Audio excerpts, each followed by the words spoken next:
Thank you so much, Jose Luis. We're now going to hear another story from Sahar. There's a bunch of room back here. Yeah, come on in. I don't want this. Oh.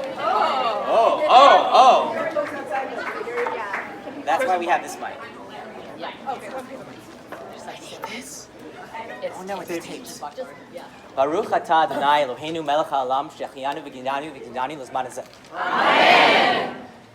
Find a buddy right now, real quick. We don't have much time. Look them in the eye and say this. I've got your back. I got your back. You are good enough. You are good enough. You are my comrade. You are my comrade. You are my comrade in the struggle for freedom. You are my comrade in the struggle for freedom. And I believe that we will win. And I believe that we will win. In the beginning. In the beginning. In the beginning. This is the part where I talk and you listen. In the beginning there was nothing. And God created heaven. And God created earth. And then we're going to fast forward a bit. In the beginning, there was family. There was my family. There was a man, my grandfather, in Iran. And this man was a wise man of sorts and a cloth merchant.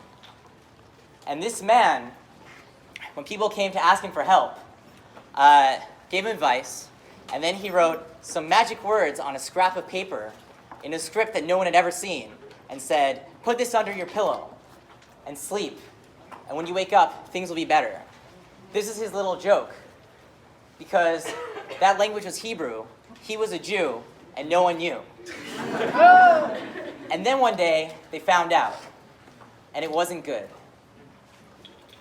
Once upon a time, there was a little girl.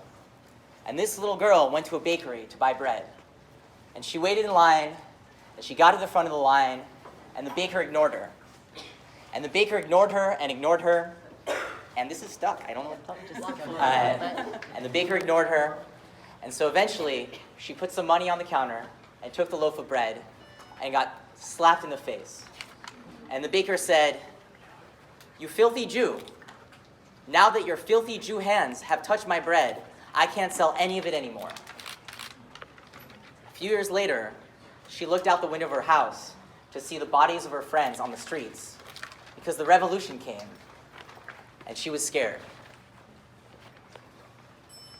That girl was my mom. That cloth merchant was my dad.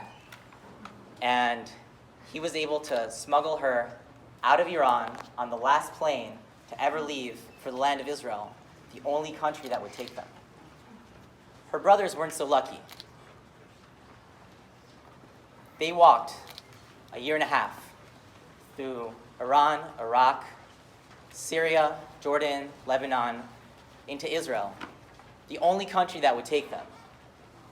And in this case, refugee policy for a country was life-saving policy for my family. Let me check my notes.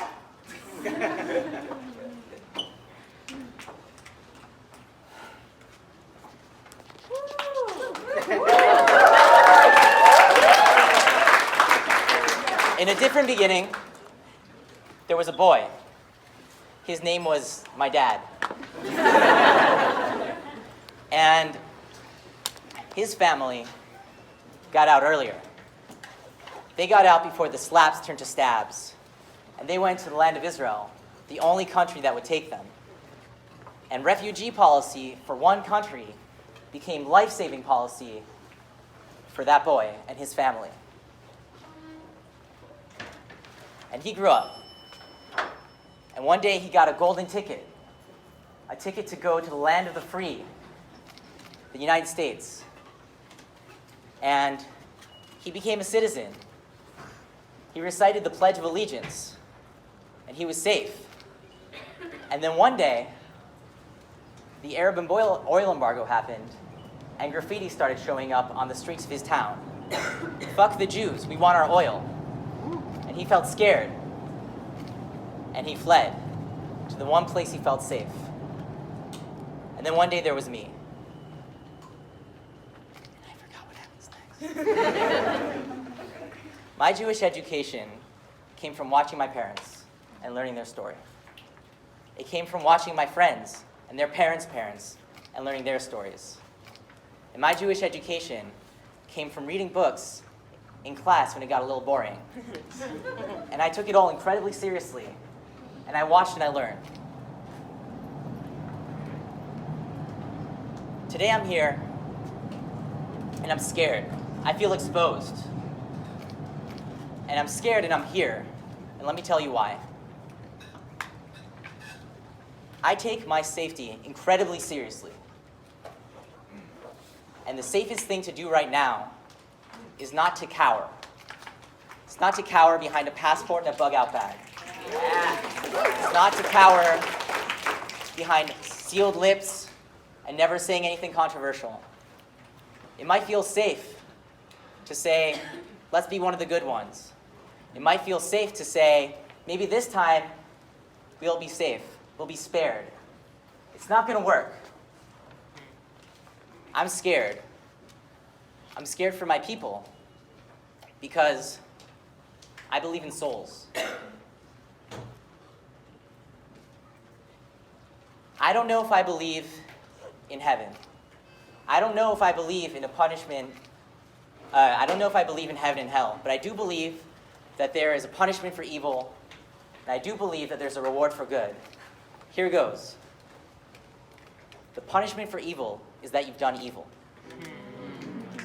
The reward for good is that you've done good. I see a lot of evil around me, and also I see a lot of good. Hi, guys. Last time. I'm not sure I believe in God, but I do believe in Jews. I believe in us. Here we are. It's pretty easy. But also I believe that we can do the right thing. We've done it in the past. We're doing it now. We can do it in the future. We can do the right thing because it's good for us, because that's the safest thing, but also because the reward for doing good is having done good. The penalty for doing evil is having done evil. We're running out of time, and if not us, who? That's Not now. When?